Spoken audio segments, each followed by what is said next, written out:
Сендер ме оқушылар, көңіл күйлерің қалай? Керемет. Міне суреттегідей, көңіл күйлерің тамаша осы күйде қазақ тілі сабағын бастаймыз. Баршаңызға сәттілік тілеймін. Отыра қойыңдар. Балалар, үй тапсырмасын сұрақтар қою арқылы тексеріп өтемін. Өткен тақырып бойынша Қазақстандағы боксшылар олимпиада жеңімпаздарынан кімдерді білесіңдер? Айта ғой. Бақтияр Артаев. Жақсы. Индира. Серік Сәпиев. Мәдина. Геннадий Головкин. Айгерім. Бақыт Сәрсекбаев. Тағы да Мөлдір. Мұрат. Өте жақсы. Кім айта ғой? Айкөркем. Ермахан Ыбыраев. Жақсы, жарайсыңдар балалар. Енді әрі қарата экранға қараймыз. Экранға қараймыз. Экранға суреттерді көріп тұрсыңдар ма? Олимпиада чемпиондары.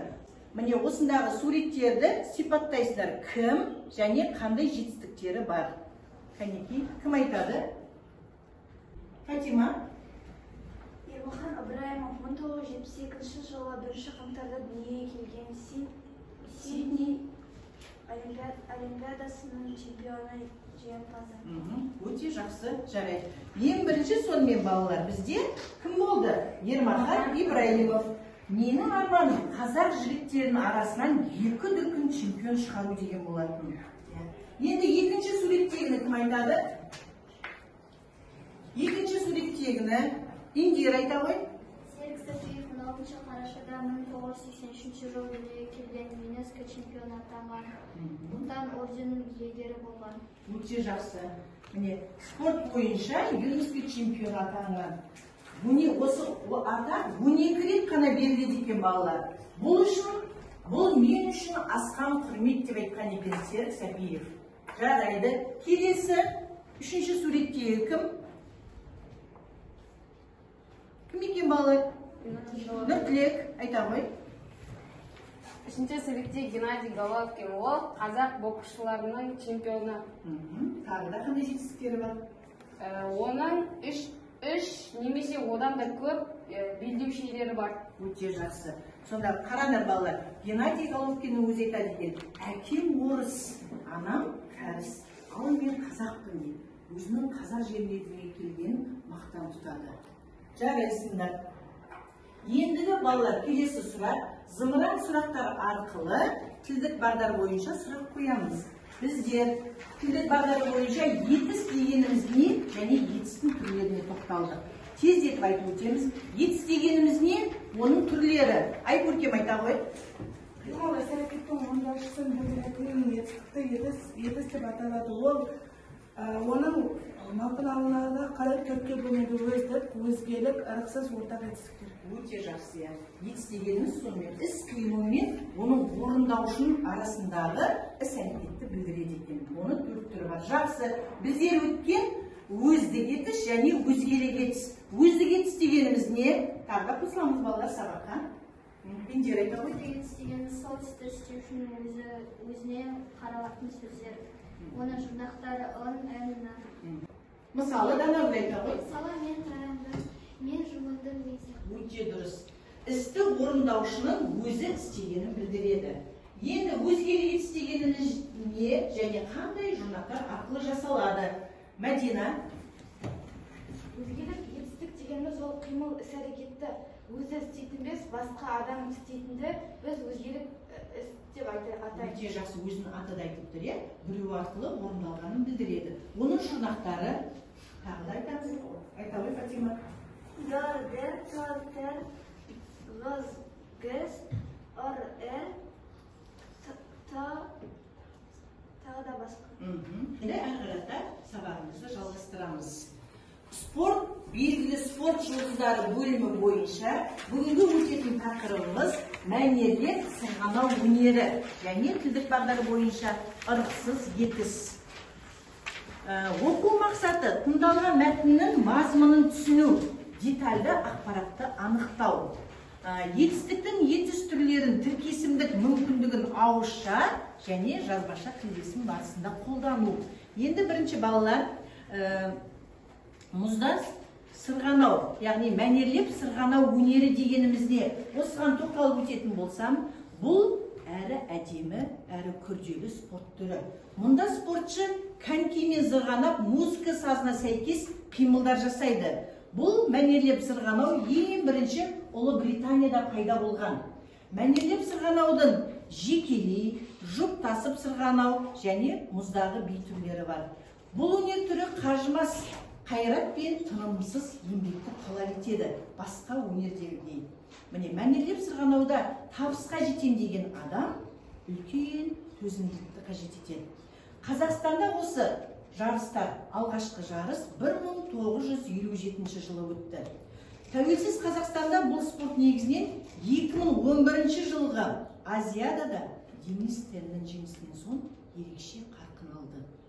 2014 жылы 15 ақпанда Сочидегі қысқы олимпиадада Денис Тен Қазақстан тарихындағы бұл спорт түрінен алғашқы медаль, қола медальді жеңіп алды. Енді әрқарата тыңдаймыз, балалар. Міне, Денис Тен туралы қазір тыңдалым мәтіні болады. Тыңдалым мәтінін мұқият тыңдаймыз. Жаңағы біздің оқу мақсатына сәйкес тыңдалым мәтінінен біздер, балалар, детальды ақпаратты анықтауымыз керек. Ақпараттың неше түрі бар? Қандай? Негізгі, қосымша және детальды ақпарат, жарайсыздар. Сол біздер осы мәтіннен детальды ақпаратты тыңдаймыз. Міне, әрқайсысына қазір мәтін беремін, қарандаштарымды алыңдар. Мәтін тыңдап отқан кезде, балалар, детальды ақпаратты бірден белгілеп отырамыз. Денис Тен. Ендеше Денис Тенге байланысты бейне жазбаға назар аударамыз. Денис Тен ауыр жарақаттан көз жұмды. Қазақ елінің мақтанышы, дарынды спортшының өмірі небәрі 25 жасында қиылды. Қайғылы жағдайға оқыс оқиға себеп болған. Қысқы олимпиада ойындарының қола жүлдегері, 7-ші Азия ойындарының чемпионы, әлем біріншіліктерінің жүлдегері Денис Теннің. Балалар, ақпараттың неше түрі болады? Қандай? Біздер тыңдалған мәтіннен оқу мақсатына сәйкес тек қана детальды ақпаратты анықтаймыз. Бағалау критерийі, балалар. Мәтін мазмұнын анықтайды, детальды ақпаратты анықтайды. Кәнеке, анықтадық па? Енді өзіміздің жауабымызбен салыстырамыз. Ықтимал жауап. Детальды ақпарат. Кім оқиды? Келісті ма? Бар ма сіздерде осындай? 7-ші Азия ойындарының чемпионы. Тағыдан? 25 жасында. Дұрыс. Детальды ақпараттың өзі мәтіндегі мысалдар, жалқы есімдер, фактілерді айтады. 25 жасында не істейді? Оқыс оқиғадан қайтыс болады. Тағыдан? Қазақ елінің мақтанышы және әлем біріншіліктерінің жүлдегері. Жақсы, жарайсыңдар.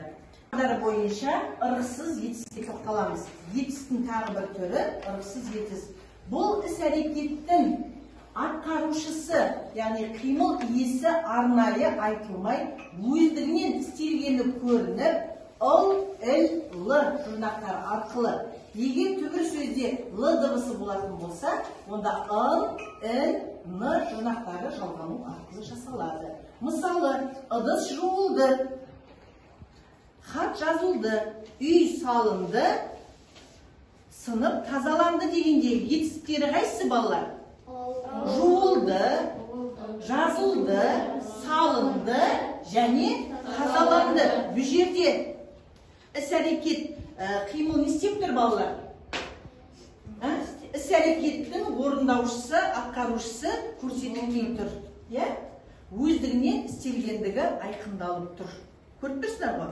Жұрнақтары қандай болады сонда? Ыл, іл, лы. Түбір сөзде лы дыбысы болатын болса, онда оған не жалғанады? Ыл, іл, лы дыбысы. Енді мынаға назар аударамыз, естерде сақтандар, балалар.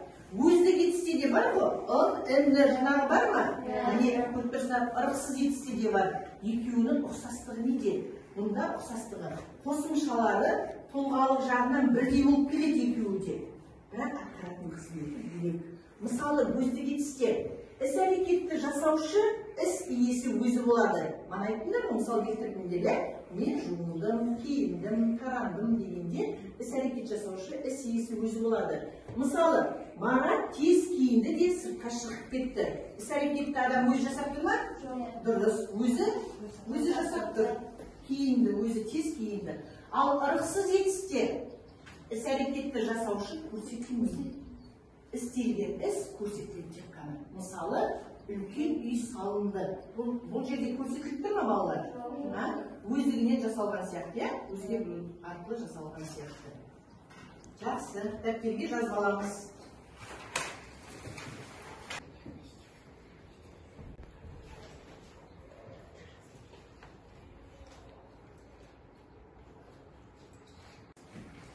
Балалар, өздеріңді тексеріңдер. Берілген істерді ырықсыз етіс тұлғасында жазыңдар. Жария ету, жария етілді. Баубек оқы. Қабыл алмау, рұқсат ету, етілді. Кітап алу бөлді. Кім оқи қой? Алина. Жылып әкету, жылып әкету. Әкетілді. Сосын.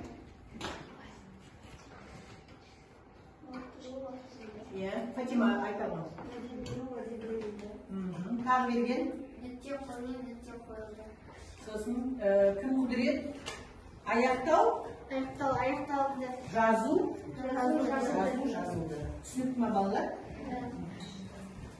Келесі тапсырмаға көшеміз. Кітапты ашамыз, оқулықпенен жұмыс. Көріп тұрсыздар ма, балалар? Етістіктің ырықсыз етіс түрін қолданып, суреттегі іс-әрекеттерді сипаттап жазасыңдар. Үлгі беріліп тұр. Біріншісінде қандай сурет берілген? Біріншісінде не істеп жатыр адам, балалар? Неден? Ал енді біздер осыны ырықсыз етіске айналдырсақ, қалай болады? Неден жуылды. Ол жұрнақ арқылы жасалып тұр. Сол сияқты қалған суреттерді тездетіп жаза қоямыз. Дескрипторы ырықсыз етістің жасалу жолын біледі. Суреттегі іс-әрекетті сипаттауда етістіктің ырықсыз түрін қолданады. Ырықсыз етісті қолданып, тездетіп жазамыз. Балалар енді топпенен жұмыс жасаймыз.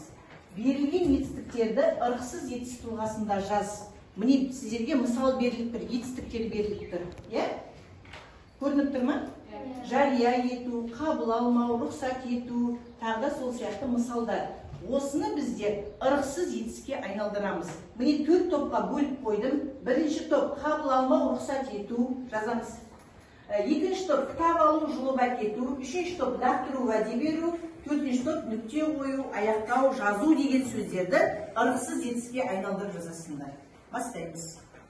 Дескрипторы берілген етістіктерді табады, етістіктерді етіс тұлғасында жазады. Түсінді ғой? Ырықсыз етіс тұлғасында жазамыз. Кітап алынды, жылып әкету, жылып әкетілді. Жылып әкетілді. Жақсы. Индира. Нүкте қойылды, аяқталды, жазу жазылды.